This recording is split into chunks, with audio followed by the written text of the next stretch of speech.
Beleza. Turma, começando a nossa aula de hoje, nada mais importante, nada mais fundamental que a gente comece pelas bases, pelo fundamento, de fato, pelo início do conteúdo. Então, vamos lá. Quando a gente fala em prova, a gente tem que entender o quê?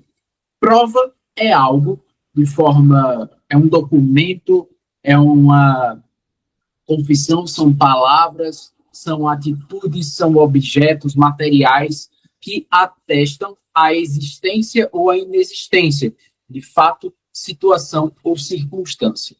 Portanto, a prova é fundamental, é cabal para o processo penal. Sem prova, você lembra que não pode haver condenação. Portanto, a prova é fundamental para que haja condenação. Dentro do processo penal, a gente tem que opera-se no indúbio pro réu. O princípio basilar é o indúbio pro réu, e não indúbio pro societatis.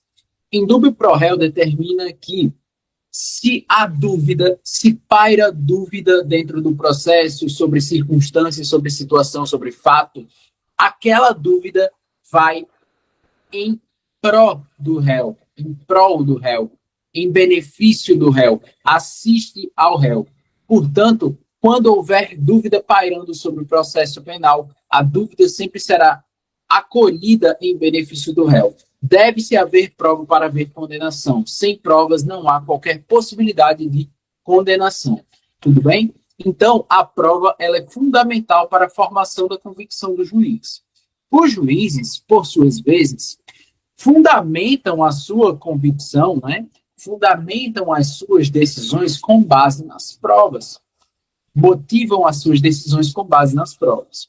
E por isso, a gente, dentro do processo penal, vive sob o âmbito, sob a égide do sistema do livre convencimento motivado, que determina que o juiz é livre para decidir e apreciar as provas conforme lhe bem convier. Todavia, esse juiz que aprecia as provas como lhes convier, ele deve atestar o porquê de ter decidido com base naquela prova. Ou seja, ele deve fundamentar. Ele é livre para decidir, mas deve fundamentar. Portanto, vejam bem, a regra geral é que o juiz decide com base na livre apreciação da prova produzida. É vedado ao juiz o quê? Fundamentar exclusivamente nos elementos colhidos na investigação. Isso porque, pessoal, via de regra, tudo que é colhido na investigação não é prova, é elemento de informação. As provas são produzidas mediante o contraditório judicial. Quando não há contraditório judicial, não há prova, há elemento de informação. Então, o juiz, ele não pode chegar e basear a sua decisão, fundamentar a sua decisão com base apenas no inquérito. Então, você já anota isso daí. O juiz não pode fundamentar a sua decisão com base apenas nos elementos colhidos no inquérito policial. Beleza? Não pode, não é possível. Tranquilo? Não é possível ao juiz. Porém, existem exceções, professor, com toda certeza. Assim como em todo o direito brasileiro, existem exceções. Nenhuma regra é absoluta dentro do direito brasileiro. Dessa forma, quais são as exceções? As provas cautelares. O que é uma prova cautelar? É aquela prova que precisa ser produzida logo, senão corre o risco dela não existir mais. Exemplo, indicação de filme. Indico que vocês vejam o filme O Jogo da Viúva, que chegou aí na Netflix. Trabalha muito com a interceptação telefônica, inclusive todas as provas, o ponto nevrálgico das provas foram obtidos justamente a partir da colheita da interceptação telefônica. Viu-se que a mulher, ela arquitetou o assassinato do marido junto com o amante por meio das interceptações telefônicas. Se as interceptações telefônicas não forem colhidas tão logo surge a necessidade, podem exaurir essas provas. Essas provas podem não existir mais daqui a pouco. O sujeito pode adquirir um novo meio de comunicação, arquitetar uma nova comunicação com o outro coautor, tudo bem? Então, a interceptação telefônica é, de fato, um exemplo muito comum aí abordado em provas sobre provas cautelares, a interceptação telefônica. Professor, como é que eu lembro de provas cautelares? são aquelas que devem ser colhidas desde logo, pois podem não existir. Colhidas desde já, desde logo, pois podem desaparecer.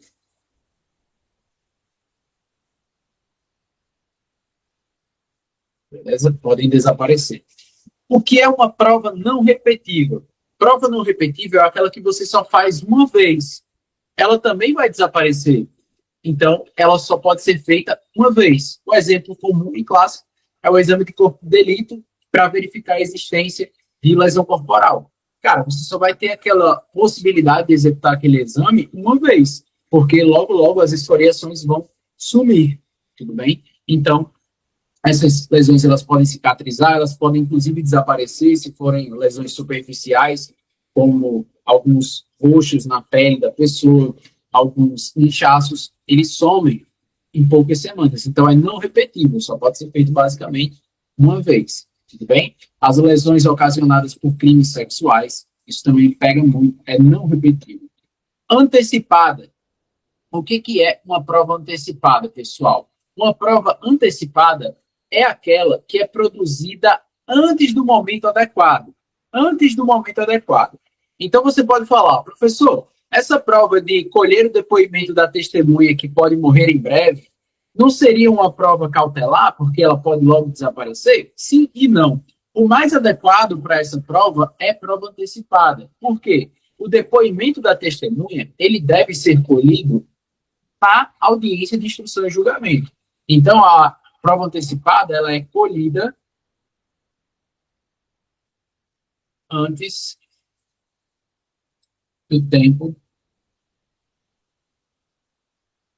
designado. Dessa forma, a prova testemunial ela é obtida na audiência de instrução e julgamento, a popular AIJ. Se for colhida antes da AIJ, por medo ou por receio ou cautela necessária para que a testemunha não venha a perder sua vida, em casos ali de idosos extremamente enfermos, essa prova vai ser colhida de forma antecipada para que possa resguardá-la. Tudo bem? Então, o juiz, ele é livre para decidir conforme lhe convier. Todavia, ele não pode aplicar a sua decisão com base apenas e exclusivamente nos elementos informativos colhidos durante o processo de investigação. Por quê, professor? A investigação é eminentemente pré-processual. Administrativa não passa sob o crivo do contraditório. Lembre-se, um dos princípios do inquérito policial é a inquisitividade. O inquérito é inquisitivo, inquisitorial, porque não permite que haja ampla defesa, amplitude de defesa. Dessa forma, dentro do processo, o juiz é livre para decidir conforme convier. Todavia, não pode pautar a sua decisão exclusivamente nos elementos colhidos durante a investigação, porque os elementos de informação não passam sob o crivo do contraditório e, portanto, não servem como prova, com exceção das provas cautelares, produzidas ali desde logo, porque há o risco delas desaparecerem ou não mais existirem, como interceptação telefônica, captação ambiental, provas não repetíveis, aquelas que só podem ser executadas uma vez ou pouquíssimas vezes, e as antecipadas que são colhidas antes do momento adequado. Tudo bem? Beleza? Tranquilo. Show, pessoal.